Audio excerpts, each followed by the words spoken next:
বিশেষ করে রায়পুর, লক্ষ্মীপুর, ফেনী, মাইজদি, চৌমনি, নোয়াখালীর যতগুলো বাস সমিতি আছে, এদের দায়িত্বে যারা আছে তাদেরকে আমরা আবেদন করে বলতেছি যে কুমিল্লাতে কোনো বাস দাঁড়ানো হবে না, বয়কট কুমিল্লা।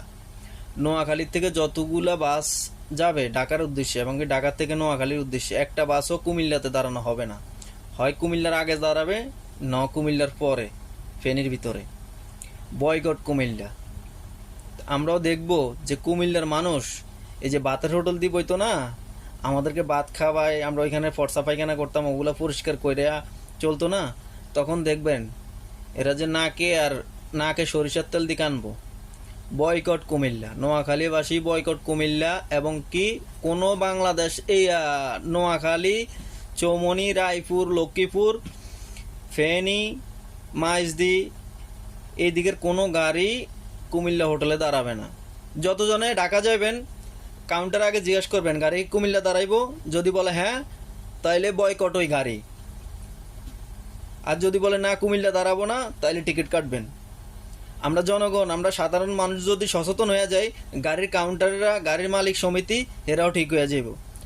যে কোনো লোক এখন ঢাকার উদ্দেশ্যে রওনা দিবেন, আগে কাউন্টারে জিজ্ঞাসা করবেন যে গাড়ি কি কুমিল্লা দাঁড়াবে কিনা, যদি বলে হ্যাঁ দাঁড়াবে তাইলে বয়কট, আর যদি বলে না দাঁড়াবে না তাহলে যাব।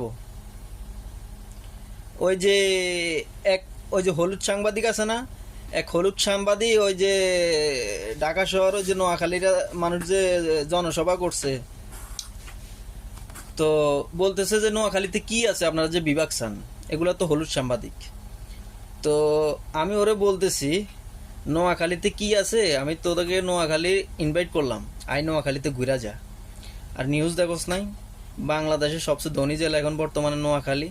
তো নোয়াখালীতে যদি কিছু নাই থাকে তো হেরা বাংলাদেশের ভিতরে সবচেয়ে ধনী হয় কিভাবে, বুঝছস? Short time memory loss. তোরা কুমিল্লার মানুষ যে মানসিক প্রতিবন্ধী এটা বোঝা গেছে। প্রথমতে কুমিল্লা বিভাগ চাই, নোয়াখালী বিভাগ চাই। আমরা নোয়াখালীর মানুষ বলছি নোয়াখালী বিভাগ চাই, কুমিল্লার মানুষ বলছে কুমিল্লা বিভাগ চাই।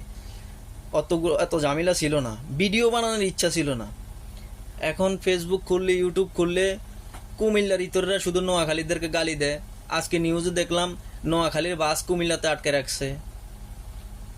তোরা যে অমানুষ আর তোরা যে ইতর, মানে বাস আটকায় যে আন্তর্জাতিক রোডে, বিশ্ব রোডে, মহাসড়কে তোরা বাস আটকে, এটা তোরা প্রমাণ করলি যে তোরা যে ইতর আর তোদের ভিতরে যে কোনো মানবতা নাই। তোরা এটা যদি সাধারণ ঠান্ডা মাথায় চিন্তা করতি